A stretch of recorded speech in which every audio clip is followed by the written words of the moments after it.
നമ്മുടെ അടുത്ത ചോദ്യം തന്നിരിക്കുന്നത് ഷീബ ജോർജ് ഫ്രം ഖത്തർ. ഖത്തറിൽ നിന്നുള്ള ഷീബയുടെ ചോദ്യം ഇതാണ്: ലൈഫ് പർപ്പസ് ഡ്രിവൺ ആണോ, ആകണമോ, അല്ലെങ്കിൽ ആകണം നിർബന്ധമുണ്ടോ? ലൈഫിന് ഒരു ഗോൾ അല്ലെങ്കിൽ അംബീഷൻ, ഒരു പർപ്പസ് വേണം എന്നുണ്ടോ?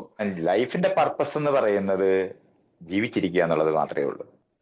ജീവൻ തുടരുക, ജീവിച്ചിരിക്കുക, ഇത്രയും ജീവനുള്ളു, അല്ലാതെ വേറെ ഒന്നുമില്ല. അത്രേ ഉള്ളു. ലോകത്ത് ജീവൻ ഉണ്ടായി അപ്പൊ തൊട്ട് അത് പോകാതിരിക്കാനായിട്ട്, അത് ഇല്ലാതായി പോകാതിരിക്കാൻ വേണ്ടി രണ്ടായി എന്നൊക്കെ ഞാൻ നേരത്തെ പറഞ്ഞിട്ടുണ്ട്. ആ പറഞ്ഞ പോലെ അത് മനസ്സിലാക്കിയാൽ മതി.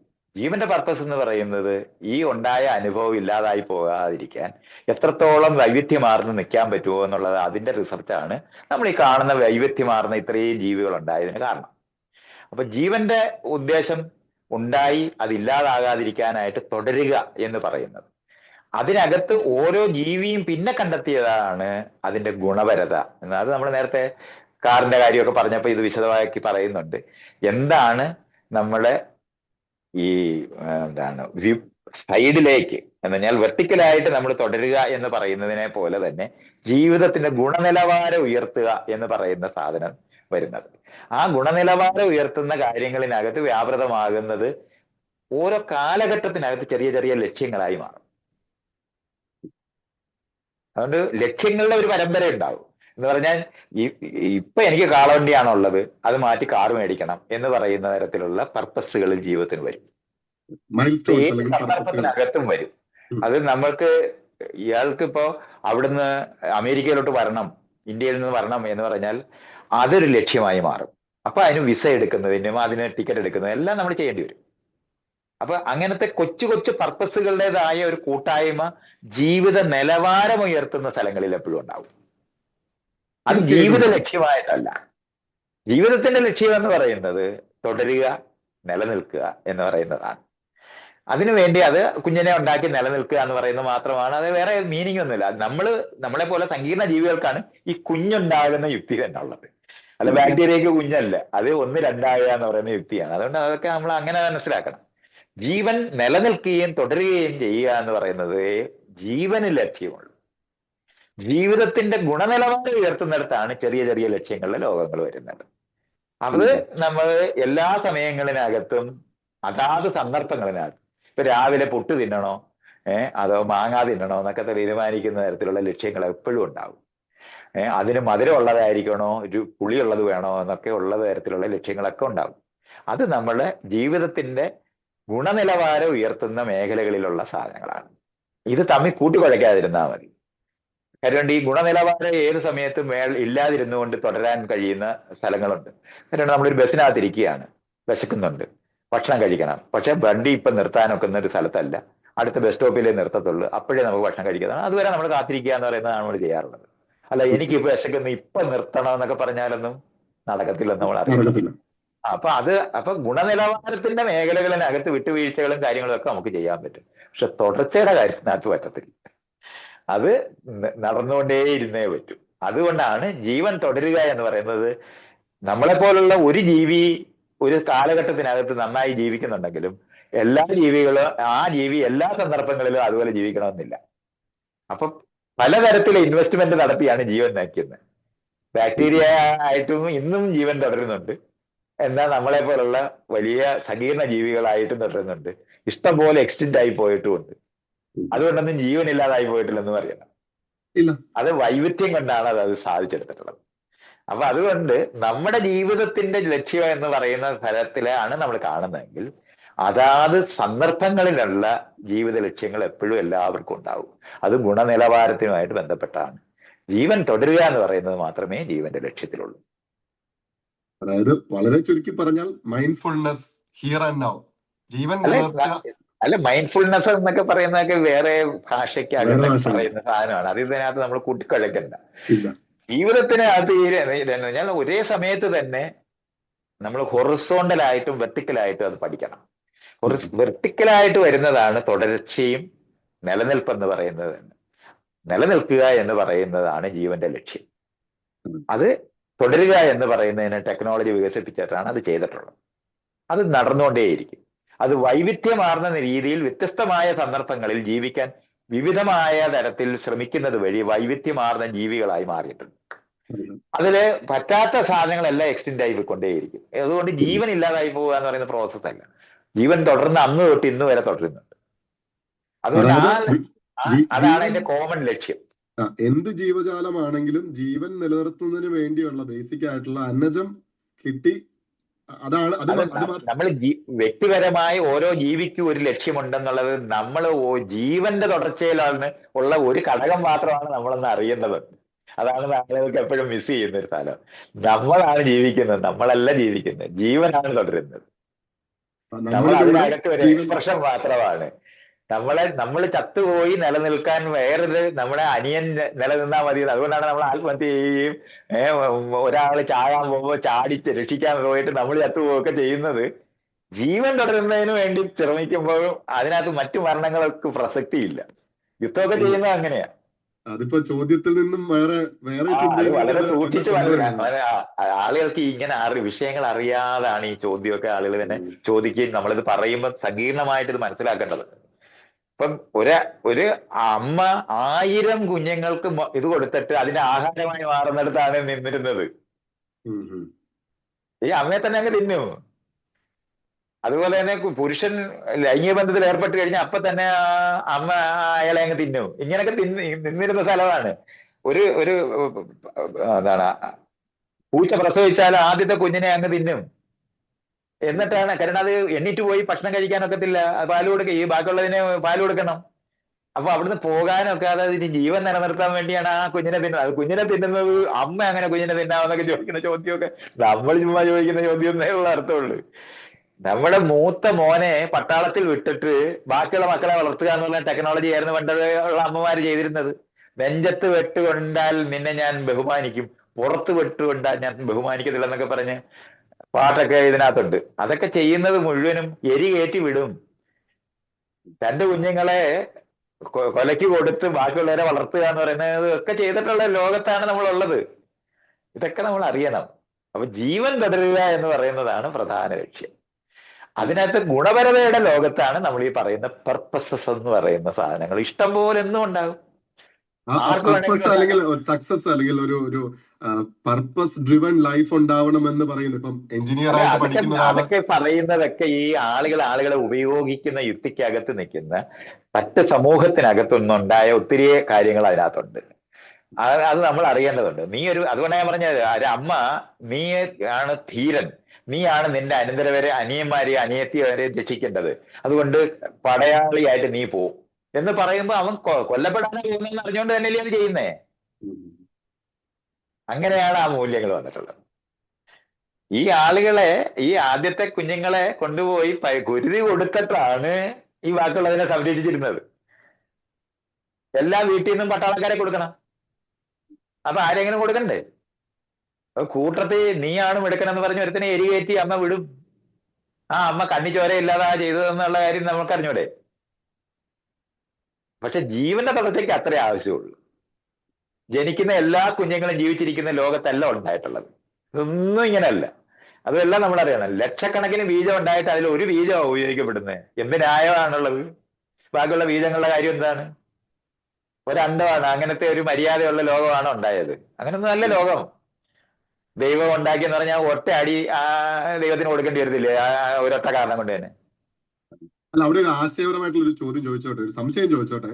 ഇപ്പം നമ്മൾ അങ്ങനെ ജീവൻ നിലനിർത്താൻ വേണ്ടി മാത്രം ജീവിക്കുന്ന ഒരു ജീവിയായി മാറിക്കഴിഞ്ഞാൽ, അല്ലെങ്കിൽ ഒരു മാനിനെ എടുത്തു കഴിഞ്ഞാൽ, മാന് പുല്ല് തിന്നുന്നു, അത് ജീവൻ നിലനിർത്തുന്നു, ജീവിക്കുന്നു. അപ്പം അതിൽ നിന്ന് മനുഷ്യർക്ക് ഒരു വ്യത്യാസം എന്ന് പറഞ്ഞു കഴിഞ്ഞാൽ ഈ പറഞ്ഞ വ്യത്യാസത്തിനെ പറ്റി ഞാൻ നേരത്തെ വളരെ വിശദമായിട്ട് പറഞ്ഞിരുന്നു. എങ്ങനെയാണ് അവരുടെ ജീവിത നിലവാരം ഉയർത്തുന്നതിനെ പറ്റി നമ്മൾ സംസാരിച്ചു കഴിഞ്ഞതാണത്. അപ്പൊ ആ സംസാരത്തിന്റെ ഒരു ഇതിൽ നിന്ന് കാമ്പ് എടുത്തോണ്ട് ഞാൻ പറയാൻ ഉദ്ദേശിക്കുന്നത്, ആ ഒരു ജീവിത നിലവാരം ഉയർത്തുന്നതല്ലേ ജീവിത ലക്ഷ്യമായിട്ട് ഇപ്പോഴത്തെ സമൂഹത്തിൽ നിലനിൽക്കുന്നത്? ഞാൻ പറഞ്ഞാൽ ജീവൻ തുടരുക എന്ന് പറയുന്നിടത്ത് ജീവിത നിലവാരം ഉയർത്താൻ പോകുന്ന ആൾക്കാരെല്ലാം കൊല്ലപ്പെട്ടു പോവുകയൊക്കെ ചെയ്യും. അതുകൊണ്ടാണ് ഞാൻ പറഞ്ഞ ഒരു ബീജം ഉപയോഗിക്കപ്പെടുമ്പോൾ ബാക്കിയുള്ള ബീജം ചത്തുപോകുന്നതിന് ന്യായമൊന്നുമില്ല. അങ്ങനെ എല്ലാവർക്കും ന്യായം കൊടുക്കുന്നതും നീതി കൊടുക്കുന്നതുമായ ഒരു ഭൂമിയോ പ്രപഞ്ചമോ ഇവിടെ ഇല്ല. ആഹാ. ഞാൻ പറയാൻ വന്ന ഒരു മനുഷ്യനിർമ്മിതമായ ഒരു ഒരു നീതിയെ ഉള്ളൂ എന്ന് അറിയുകയും വേണം. ഇതൊക്കെയാണ് ഞാൻ നേരത്തെ പറഞ്ഞത്. ഇതൊക്കെ അത് തീർച്ചയായിട്ടും അത് മറന്നുപോയിട്ട് പറഞ്ഞത് മനസ്സിലായി. ആ ഞാൻ അവിടെ ആ പറയാൻ അത് ഉദ്ദേശിച്ചത് ഇപ്പൊ മനസ്സിലായാൽ പിന്നെ ആൽബർട്ട് ചോദ്യം ഇങ്ങനെ ഐൻസ്റ്റീൻ ചോദിക്കാൻ ഒക്കത്തില്ല. അല്ല ആൽബർട്ട് ഐൻസ്റ്റീൻ ഇപ്പൊ അങ്ങനെ എനിക്ക് ജീവൻ നിലനിർത്തിയാൽ മതി, അതായിരുന്നു എന്റെ ജീവിത ലക്ഷ്യമെന്ന് ആൽബർട്ട് ഐൻസ്റ്റീൻ വിശ്വസിച്ച് ബോധം വന്നൊരു വ്യക്തിയായിട്ട് ഇരിക്കുന്ന ഒരു സാഹചര്യത്തിലേക്ക് അദ്ദേഹം പോയിരുന്നെങ്കിൽ ഇന്നത്തെ നമ്മൾ കാണുന്ന ഇൻഡസ്ട്രിയൽ ഒരു റവല്യൂഷനും മറ്റ് കുഴപ്പവും വരത്തില്ല. ആൽബർട്ട് ഐൻസ്റ്റീൻ ഉണ്ടായില്ലെങ്കിലും ഒരു ലോകം ഓടിപ്പോവും.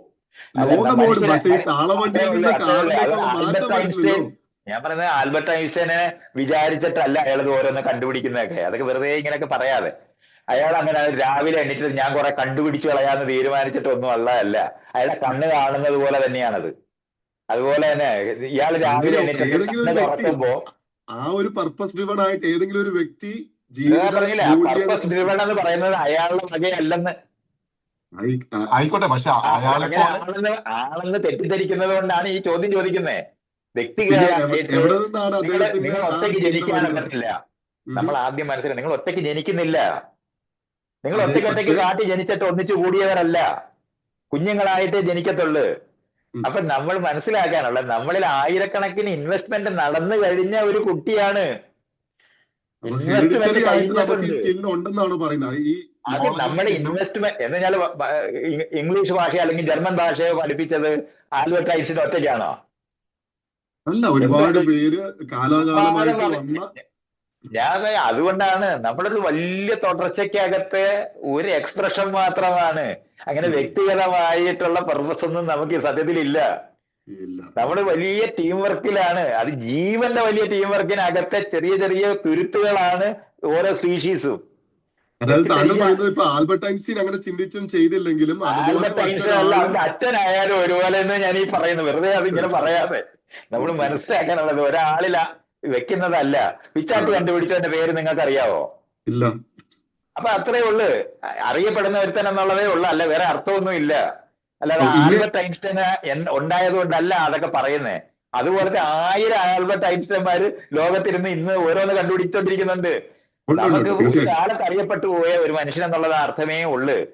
അല്ലാതെ വേറൊന്നും ഇല്ല. അതങ്ങനെ മനസ്സിലാക്കണം. നമ്മൾ വെറുതെ ഇങ്ങനെ ആളുകളിനകത്ത് എന്തോ കുത്തിയിരിക്കുന്നതെന്നൊക്കെ വിചാരിക്കാതെ, കോടിക്കണക്കിന് ജീവികൾ ഉണ്ടാകുന്നത് പോലെ തന്നെയാണ് കോടിക്കണക്കിന് മനുഷ്യരുണ്ടാകുന്നത്.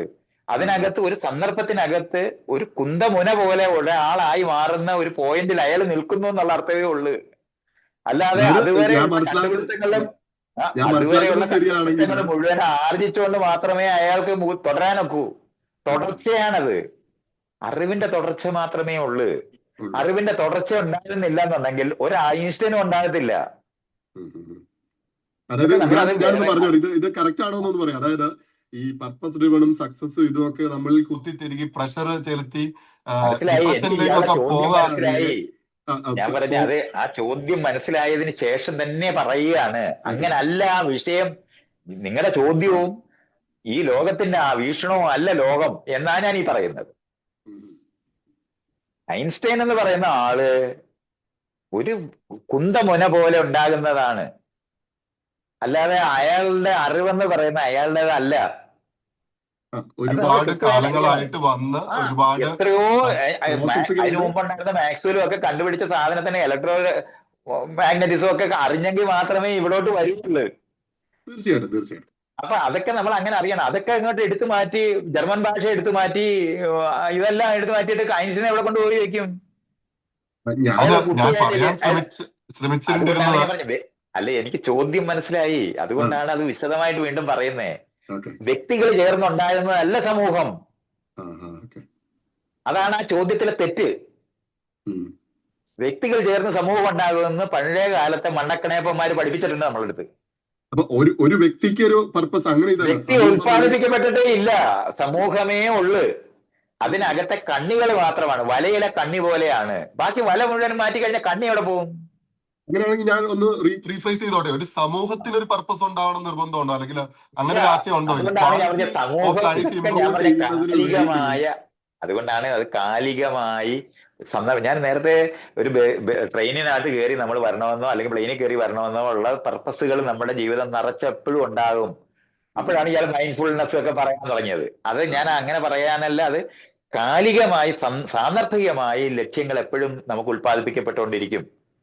ആ ഉൽപ്പാദിപ്പിക്കപ്പെട്ടുകൊണ്ടിരിക്കുമ്പോഴും തുടർച്ചയുണ്ടാകുക എന്ന് പറയുന്നതും ജീവിതത്തിന്റെ ഗുണനിലവാരം എന്ന് പറയുന്നത് വികസിപ്പിക്കുക എന്ന് പറയുന്നതാണ് നമ്മൾ സവിശേഷമായി ചെയ്തുകൊണ്ടിരിക്കുന്നത്. അതിന്റെ അർത്ഥം മാത്രമേ ഉള്ളൂ. അത് കൂട്ടായ ചെയ്തുകൊണ്ടിരിക്കുന്ന ഒരു പ്രവൃത്തിയാണ്. അത് ചിലര് സിനിമാ ഡയറക്ടർ മാത്രമാകുന്ന, അല്ലെങ്കിൽ അഭിനയിക്കുന്ന മമ്മൂട്ടിയുടെ മോഹൻലാലിന്റെ മാത്രമായിട്ട് സിനിമ മാറി പോകുന്നതുകൊണ്ടാണ് നിങ്ങൾ അത് പറയുന്നത്. അങ്ങനല്ലത്. എത്രയോ പേര് ചേർന്നിട്ടാണ് അതെല്ലാം ഉണ്ടാകുന്നത്. അത് ചിലർ എന്റെ ക്രെഡിറ്റ് കൊണ്ടുപോയെന്നുള്ളത് അർത്ഥമേ ഉള്ളൂ. ഞാൻ പണ്ട് ധനം മോഷ്ടിക്കുന്നത് പോലെ ക്രെഡിറ്റ് മോഷ്ടിക്കുന്നവരാണ് നമ്മൾ ഇന്ന് കാണുന്ന മനുഷ്യർ. അത്രേ അർത്ഥമേ ഉള്ളൂ, വേറെ അർത്ഥമൊന്നുമില്ല. മോഷ്ടിക്കപ്പെട്ടു പോയ ആരുടെയോ ഒക്കെയോ ആയിരുന്ന ലക്ഷക്കണക്കിന് പടയാളികളുമായി വന്ന, ലക്ഷക്കണക്കിനില്ല, 10,000-കണക്കിന് പടയാളികളുമായിട്ട് വന്ന അലക്സാണ്ടറുടെ പേരെ നമുക്ക് അറിയൂ. മറ്റുള്ളവരുടെ പേര് അറിഞ്ഞുകൊണ്ടായി പോകുന്നത് അതുകൊണ്ടാണ്. അത് അങ്ങനെ വരുന്ന സാധനമായിട്ട് അതിനെ മനസ്സിലാക്കേണ്ടത്. ഗാന്ധിയുടെ പേര് മാത്രമേ നമ്മൾ അറിയുന്നുള്ളൂ. അല്ലാതെ എത്രയോ മനുഷ്യർ, ഗാന്ധി മരിച്ച ആയിരക്കണക്കിന് പേര് അവിടെ തീ കത്തിക്കും എന്നറിയുന്നതുകൊണ്ടാണ് ഗാന്ധിയുടെ സത്യാഗ്രഹം വർക്ക് ചെയ്യുള്ളൂ. അല്ലെന്നുണ്ടെങ്കിൽ ജയിലില് 56 ദിവസം ജയിലില് സത്യാഗ്രഹം നടന്നിട്ട് അയർലൻഡുകാരൻ ചത്തുപോയിട്ടുണ്ട്. ഇംഗ്ലണ്ടുകാരുടെ കീഴിൽ തന്നെയായിരുന്നു. എന്നിട്ട് എന്താ അനങ്ങറിഞ്ഞ്? കാരണം അയാൾ ചത്താൽ ആരും അനങ്ങത്തില്ലെന്ന് അറിയുക. അതുകൊണ്ടാണ് മനസ്സിലാക്കേണ്ടത്. നമ്മൾ അറിയപ്പെടുന്നത് കൊണ്ടും നമ്മുടെ വളർച്ചയുടെ സാമൂഹികമായ മാനം വളർന്ന് നമ്മുടെ പുറകിൽ ആളുണ്ടെന്നുള്ളത് കൊണ്ട് മാത്രമാണ് സത്യാഗ്രഹമൊക്കെ വിജയിക്കൂ. നാട്ടുകാരുടെ മുന്നിലെ സത്യാഗ്രഹം വിജയിക്കൂ. ഇയാൾ കാട്ടിൽ പോയി സത്യാഗ്രഹം കിടന്നാൽ ചത്തുപോത്തേ ഉള്ളൂ. ആദിവാസികൾ സത്യാഗ്രഹം കിടന്നാൽ ചത്തുപോത്തേ ഉള്ളൂ. ആരും നോക്കത്തില്ല. ഇതൊക്കെ നമ്മൾ അറിയേണ്ടത്. അതൊക്കെ വേറെ ലോകമാണ്. ഇതൊക്കെ തമ്മിൽ കൂട്ടിക്കുഴയ്ക്കരുത്. വിഷയങ്ങൾ നമ്മൾ പറയുമ്പോൾ നമ്മൾ മനസ്സിലാക്കാനുള്ളത്, പർപ്പസിനെ പറ്റി നമ്മൾ സംസാരിച്ചിരുന്ന വിഷയമാണ് ഞാൻ പറയുന്നത്.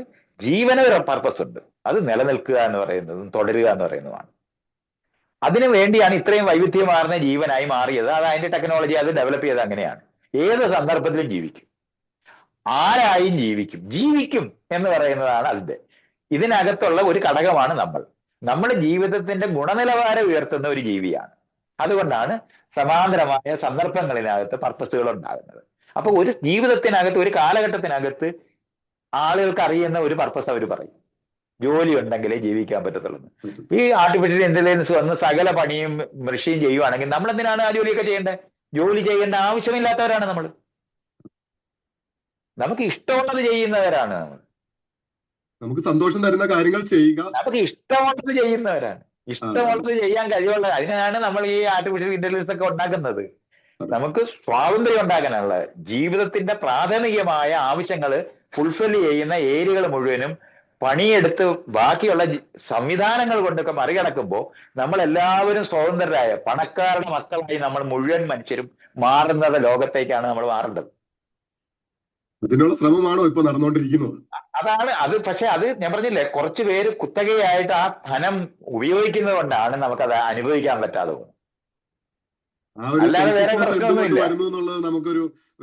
അത് നേരത്തെ ഉള്ള പഴയ രാജബോധത്തിൽ നിൽക്കുന്ന പ്രസിഡന്റുമാരും രാജബോധത്തിൽ നിൽക്കുന്ന പണക്കാരും നിൽക്കുന്നത് കൊണ്ടാണ്. അത് അവിടെയാണ് ജനാധിപത്യപരമായിട്ടുള്ള പൗരബോധ നിർമ്മാണത്തിനകത്തൂടെ അവരെ നേരിടേണ്ട ആവശ്യം നമുക്കുണ്ട്. അങ്ങനെയാണ് അത് മാറുന്നത്. അല്ലാതെ ഇന്ന് ലോകത്ത് ഇതുവരെ മനുഷ്യരുടെ ആർജിച്ചതിനേക്കാളും കൂടുതൽ ധനമുള്ള കാലത്താണ് ജീവിക്കുന്നത്. ഈ ധനം സകലർക്കും സ്വാതന്ത്ര്യം തരുന്നതാണ്. അത് കുറച്ച് ആൾക്കാരുടെ കയ്യിൽ ഒതുങ്ങിപ്പോയതാണ് നമ്മുടെ തെറ്റ്, നമ്മൾക്ക് വന്നിരിക്കുന്ന തെറ്റ്. അത് നമുക്ക് കറക്റ്റ് ചെയ്യേണ്ടതുണ്ട്. അത് ജനാധിപത്യപരമായിട്ട് കൈകാര്യം ചെയ്തെടുക്കേണ്ട ഒരു കാര്യമാണ്. അതിനെയാണ് നമ്മൾ ടാക്സ് ചെയ്യുക എന്ന് പറയുന്ന സാധനവും ഡിസ്ട്രിബ്യൂട്ട് ചെയ്യുക എന്ന് പറയുന്നതൊക്കെ ഉണ്ടാകേണ്ടത്. അങ്ങനെയാണ് ഇൻഫ്രാസ്ട്രക്ചർ ഡെവലപ്പ് ചെയ്യുന്ന സമൂഹങ്ങളിലാണ് ജനാധിപത്യം വികസിക്കുന്നത്. ഇന്ന് നമ്മൾ ഏറ്റവും കൂടുതൽ സെൻട്രലൈസേഷൻ നടന്നിട്ടുള്ള ഒരു സ്ഥലമാണ് ചൈന. പക്ഷെ ഏറ്റവും കൂടുതൽ ജനാധിപത്യപരമായിട്ടുള്ള ഇൻഫ്രാസ്ട്രക്ചർ ഉണ്ടായിരിക്കുന്ന രാജ്യമാണത്. അപ്പൊ നമുക്കിത് പലതരത്തിൽ അത് ചെയ്യാൻ പറ്റുന്നതാണ്. അല്ലാതെ അമേരിക്കയിൽ ഉണ്ടായിരിക്കുന്ന പോലല്ല. അമേരിക്കയിൽ ഇത്രയധികം സ്വത്തുണ്ടായിട്ട് റോഡിൽ ആൾക്കാർ കിടക്കുന്നു എന്നുള്ളതാണ് യാഥാർത്ഥ്യം. അതെന്തൊരു അസംബന്ധമാണ്. അതുകൊണ്ടാണ് അത്തരത്തിലെ തെറ്റുകളെ കറക്റ്റ് ചെയ്യേണ്ടതല്ല. അതങ്ങനെ മനസ്സിലാക്കിയാൽ മതി. അതുകൊണ്ട് പർപ്പസ് എന്ന് പറയുന്നത് ജീവന്റെ തുടർച്ചയ്ക്കകത്ത് അതിന്റെ വൈവിധ്യങ്ങളിലേക്കുള്ള യാത്രയുമാണ് ഉള്ളത്. അതാണ് ജീവന്റെ വശം. അതേ സമയത്ത് ഓരോ സ്പീഷീസിന് അതിന്റെ ജീവിത നിലവാരം ഉയർത്തുന്ന തലവും ഉണ്ട്. അതിനകത്ത് ഏറ്റവും കൂടുതൽ ജീവിത നിലവാരം ഉയർത്തുന്ന ഒരു ജീവിയാണ് മനുഷ്യൻ. അതുകൊണ്ടാണ് നമുക്ക് ഹൊറിസോണ്ടൽ ആയിട്ടുള്ള, നമ്മുടെ ചുറ്റുപാടിനെ വികസിപ്പിക്കുന്നത് അനുകൂലമാക്കുന്ന പണികൾ കൂടുതലാണ്. അതുകൊണ്ട് കൊച്ചു കൊച്ചു ശൃംഖലയുള്ള പർപ്പസുകളുടെ ഘോഷയാത്രയാണ് നമ്മുടെ ജീവിതം. അങ്ങനെ നന്ദി. മനസ്സിലാക്കി. അത് വളരെ നന്ദി. അതായത് ആഡംബരങ്ങളും മാടമ്പിത്തരങ്ങളും ഒക്കെ മാറി വളരെ അല്ല, ആഡംബരങ്ങൾ നേരത്തെ ഞാൻ നമ്മള് കാറിനെ പറ്റിയൊക്കെ പറഞ്ഞപ്പോൾ വളരെ കൃത്യമായിട്ട് ആ വിഷയം പറഞ്ഞിട്ടുണ്ട്. ആഡംബരം അതുകൊണ്ടാണ് വേണം. ഞാൻ അവിടോട്ട് പോകാത്തത്. ആഹാ, അപ്പൊ ഇയാൾ പഴയതിലേക്ക് വീണ്ടും പോകരുത്. ഞാൻ പറഞ്ഞെടുത്ത് നിൽക്കണം. ആഹാ. നമ്മൾ ഈ ആഡംബരം പഴയ ആൾക്കാരെ ആഡംബരം വേണ്ട. ആഡംബരം ഒരു കാലഘട്ടത്തിനകത്ത് ആളുകള് ആവശ്യമല്ല എന്ന് കണ്ടിരുന്നത് നമ്മുടെ ആവശ്യം മാത്രമാണ്. കാർ ആഹാ, ആഡംബരമായിട്ട് കണ്ടിരുന്ന ഒരു കാലം ഉണ്ടെന്ന് അറിയണം. ആഹാ. അല്ല അത് അതുകൊണ്ടാണ് അതല്ല ഞാൻ ഉദ്ദേശിച്ചത്. ഞാൻ അതുകൊണ്ടാണ് അങ്ങനെ എൻ ബ്ലോക്ക് പറയരുത്. ആഹാ. പഴയ ഞാൻ ഞാൻ ഭാഷ ഉപയോഗിക്കരുത് നമ്മള്. ഉം. ഞാൻ ഉദ്ദേശിച്ചതെന്ന് പറഞ്ഞു കഴിഞ്ഞാല് ഈ മാടമ്പിത്തരം ശരിയല്ലേ? മാടമ്പിത്തരം മനസ്സിലായി, അത് മാറുന്ന ഒരു മനസ്സിലായി, അത് മനസ്സിലായി. ഇയാൾ ഉം. ആഡംബരം എന്ന് പറയുമ്പോൾ നേരത്തെ നമ്മൾ പറഞ്ഞില്ലേ 15 കാറ് മേടിച്ച് പൊസഷൻ കൊണ്ടുണ്ടാകുന്നതിനെയാണ്, ആഹാ, ആഹാ. അല്ല അത് അത് ഏറ്റവും കറക്റ്റ്. ആധുനികമായ സാധനങ്ങൾ ഉപയോഗിക്കുന്നതിനെ അല്ല എന്ന് നമ്മൾ അതെ. വളരെ കൃത്യമാക്കണം. അതായത് ഒരു വ്യക്തിയിൽ മാത്രം ഇത് നിൽക്കുകയും മറ്റുള്ളവരിലേക്ക് അത് ഈക്വലി ഇത് എത്തപ്പെടാതെ പോകുന്നതിനെയാണ് ഞാൻ ഉദ്ദേശിച്ചത്. പക്ഷെ ആ അതെ, വാക്ക് അത് കറക്റ്റ് അത് അല്ലായിരുന്നു. കണിശമാ, ആണ്. അത് അപ്പൊ കണിശമാ. അങ്ങനത്തെ മാറ്റങ്ങളും ഈ പറഞ്ഞ പോലെ മാടമ്പിത്തരങ്ങൾ ഇല്ലാതാകുകയും ഒക്കെ ചെയ്ത് സമാധാനപരമായും സാഹോദര്യവും ഒക്കെ മുന്നോട്ട് വരുന്ന നമുക്ക് ഒരു ലോകത്തിലേക്ക് കണിശമായിട്ടും അതിനുള്ള ഏറ്റവും സാധ്യതയുള്ള കാലത്താണ് നമ്മൾ ജീവിക്കുന്നത്. അതെ. നമ്മളെ അനാവശ്യമായ അടിമപ്പണി ചെയ്യുന്നവരായിട്ട് ഇന്നും നമ്മൾ തുടരുന്നത്. ആ അടിമപ്പണികളിൽ നിന്ന് മോചിതമാകാനായിട്ട് പറ്റുന്ന ഏറ്റവും വലിയ സാധനമാണ് ഈ ആർട്ടിഫിഷ്യൽ ഇന്റലിജൻസും റോബോട്ടിക്സും. ഇത് രണ്ടും വന്നാല് മനുഷ്യർ മുഴുവൻ പേരും ധനവാന്മാരായി മാറാവുന്ന സ്ഥലമാണത്. ആണ്. അപ്പൊ അങ്ങനെ ഒരു നല്ല അല്ലാതെ ലോകം രാവിലെ മുന്നോട്ട് എണീറ്റ് ഞാൻ എന്റെ പണി പോവും, റോബോട്ടിക്സ് വന്ന എന്റെ പണി പോവുകയല്ല, എനിക്ക് സ്വാതന്ത്ര്യം തരികയും സമയം തരികയും ലെഷർ ഉണ്ടാക്കി തരികയും ചെയ്യുന്നതാണിത്. അത് എനിക്ക് തോന്നുന്നു പങ്കുവെച്ചപ്പെടാതിരിക്കുന്നു എന്നുള്ളതാണ് നമ്മുടെ പ്രശ്നം. അവിടെയാണ് അഡ്രസ് ചെയ്യേണ്ടത്. എനിക്ക് തോന്നുന്നു ആ ഭയം സാധാരണ ഇപ്പൊ IT വർക്ക് ചെയ്യുന്ന ഒരുപാട് പേര് നമ്മുടെ ഈ വെസ്റ്റേൺ അമേരിക്കയിലുണ്ട്. അപ്പൊ ഒരുപാട് പേരിൽ ആ പണി പോകുന്നു എന്നുള്ള ഭയമുള്ളത് ഈ അതായത് പണിയെടുക്കാൻ വേണ്ടി ഉണ്ടായവരാണെന്ന് അവരെ കുട്ടിക്കാലം തൊട്ട് പഠിപ്പിച്ചത് കൊണ്ടാണ് അവർക്ക് അത് മനസ്സിലാകാത്തത്. അവർ അതിന്റെ ഒപ്പം ജീവിക്കാൻ തന്നെ വേണ്ടി ഉണ്ടായവരാണെന്നും അവർക്ക് ഈ കണ്ടുപിടുത്തങ്ങൾ മുഴുവനും നമ്മുടെ സാഹചര്യം നമുക്ക് പരമാവധി അനുകൂലമാക്കാൻ ഉണ്ടാക്കുന്നതാണെന്ന് തിരിച്ചറിയേണ്ടതുണ്ട്. അതിന്റെ ഓണർഷിപ്പിൽ നമ്മൾ ഇല്ലാതിരിക്കുന്നത് കൊണ്ടാണ് നമ്മൾ ഇന്ന് അതിന്റെ സമരത്തിലാണ് നമ്മളിപ്പോൾ അത് ഇടപെടേണ്ടത്. അത് പറഞ്ഞത് അത് അഡ്രസ് ചെയ്ത് അത് ക്ലാരിഫൈ ചെയ്ത് വളരെ നന്നായി. കാരണം ഇത് നമ്മളിലേക്ക് എത്താതിരിക്കുന്നതുകൊണ്ട് ഇതിന്റെ ബെനിഫിറ്റ് നമ്മളിലേക്ക് എത്താതിരിക്കുന്ന ഒരു റിയൽ വേൾഡിലാണ് നമ്മൾ. അപ്പൊ അത് ഡിസ്ട്രിബ്യൂഷന്റെ പ്രശ്നത്തിനകത്താണ് നമ്മൾ കോൺസെൻട്രേറ്റ് ചെയ്യേണ്ടത്. അപ്പൊ അത് ഇത് ഫിക്സ് ചെയ്യാൻ പറ്റിക്കഴിഞ്ഞാൽ ഇത് നമുക്കും ബെനിഫിഷ്യൽ ആണ്. ആർട്ടിഫിഷ്യൽ മനുഷ്യരാണ്. ഇന്റലിജൻസ് അങ്ങനെ തന്നെയാണ്. റോബോട്ടിക്സ്. പക്ഷെ അത് നമ്മള് എത്താൻ 16 മണിക്കൂർ ഞാൻ പണ്ട് അധ്വാനിക്കുന്ന ആളുകൾ പറയും അധ്വാനിക്കുന്ന വഴിയാ ഉണ്ടാകുന്നത്. ഏറ്റവും കൂടുതൽ അധ്വാനിച്ചിട്ടുള്ളത് സ്ലേവ്സ് ആണ്. അവർക്ക് എന്താണ് ഉണ്ടായത്? അധ്വാനിക്കുന്നുണ്ടെന്നല്ല ഉണ്ടാകുന്നത്. അത് നമ്മളെ കൃത്യമായിട്ട് ചെയ്യണം. അപ്പൊ ആർട്ടിഫിഷ്യൽ ഇന്റലിജൻസ് വരുന്നതിന് 18 മണിക്കൂറും ജോലി ചെയ്തിരുന്ന മനുഷ്യന്മാര് ഒന്നും ഉണ്ടാക്കാതെ ചത്തുപോയിരുന്ന ലോകമാണ്. അവിടുന്നാണ് നമ്മൾ ജനാധിപത്യപരമായിട്ടുള്ള ഡിസ്ട്രിബ്യൂഷന്റെ മേഖലകൾ അഡ്രസ് ചെയ്യാൻ തുടങ്ങിയപ്പോഴാണ് ആ മേഖല മാറിയത്. ഇതാണ് നമ്മൾ തിരിച്ചറിയേണ്ടത്. അപ്പൊ ഇന്ന് ലോകത്ത് ഏറ്റവും കൂടുതൽ ധനം ഉണ്ടായിരിക്കുന്ന കാലത്താണ് നമ്മളുള്ളത്. ഇപ്പോഴും നമ്മൾ കൊച്ചു മനുഷ്യരെ പോലെ രാജാക്കന്മാരെ പോലെ ആയുധം ഉണ്ടാക്കി അപ്പുറത്തിരിക്കുന്നതിനെ തോപ്പിക്കണമെന്നൊക്കെ ആലോചിച്ചുകൊണ്ടിരിക്കുന്ന കഥയൊക്കെ പഠിപ്പിച്ചുകൊണ്ടിരിക്കുന്നതുകൊണ്ടാണ് അത് മനസ്സിലാകാതെ പോകുന്നത്. അപ്പുറത്തിരിക്കുന്ന ആള് നമ്മുടെ കാറ് മേടിക്കേണ്ട ആളാണ്, നമ്മുടെ കുരുമുളക് മേടിക്കേണ്ട ആളാണ്, നമ്മുടെ പാം ഓയിൽ മേടിക്കേണ്ട ആളാണ്, നമ്മുടെ റോബോട്ടിക്സ് മേടിക്കേണ്ട ആളാണ്. അയാളെ ഇല്ലാതാക്കിക്കൂടാ. അവർ നമ്മളെ പോലെ സമ്പുഷ്ടരായി നിൽക്കേണ്ടതാണ്. അന്യരാജ്യം വളരേണ്ടത് അത്യാവശ്യമായ കാലത്താണ് നമ്മൾ ജീവിക്കുന്നത്. അല്ലാതെ അവരെ അടിച്ചമർത്തുന്നത്. അപ്പൊ എല്ലാം നല്ല രീതിയിലേക്ക് വരട്ടെ എന്ന് പ്രതീക്ഷിച്ചുകൊണ്ടെന്ന് വരട്ടെ പ്രതീക്ഷിക്കാനല്ല, പ്രവർത്തിച്ചിട്ട് മാത്രമേ ഉള്ളൂ. പ്രതീക്ഷിച്ചിരിക്കരുത്. അതൊക്കെ ദൈവം തമ്പുരാന്റെ വശത്തെ കാര്യങ്ങളാണ്. അങ്ങനെ കൊതിച്ചും ഒന്നുമല്ല. നമുക്ക് കൃത്യമായിട്ട് ഈ കാര്യം അറിയാം. എന്ത് ചെയ്യണമെന്ന് അറിയുന്നതുകൊണ്ടാണ് ഞാനത് പറയുന്നത്. അപ്പൊ പ്രവർത്തിക്കണം, അതിനുവേണ്ടി പ്രവർത്തിക്കുക. അതിനെയാണ് രാഷ്ട്രീയം എന്ന് പറയുന്നത്. രാഷ്ട്രീയമായ ധാരണകൾ ഉറപ്പാക്കി വ്യക്തികൾ സ്വതന്ത്രരായി മാറിയവരുടെ കൂട്ടായ്മയുടെ ലോകം ഉണ്ടാക്കിയെടുക്കുന്നതിനെ പറ്റിയാണ്. മേലുകീഴുള്ള മൂല്യബോധത്തിൽ നിന്ന് മോചിതരാകേണ്ട ആവശ്യമുണ്ട്. രാജാവിന് വേണ്ടി രാജാവ് കൊട്ടാരത്തിൽ ഇരിക്കാനും അയാൾ സ്വർണ്ണക്കസേര ഇരിക്കാനും വേണ്ടി പണിയെടുക്കുക അല്ല നമ്മൾ ഇനി വേണ്ടത്. നമ്മുടെ ജീവിത നിലവാരം ഉയർത്തുന്നതിന് അത് നമ്മളിലേക്ക് തിരിച്ചു വരേണ്ടതിന്റെ ആവശ്യത്തിന് വേണ്ടി ചെയ്യുന്നവരായിട്ട് മാറേണ്ടതുണ്ട്. അതിനെയാണ് പൗരബോധം എന്ന് പറയുന്നത്.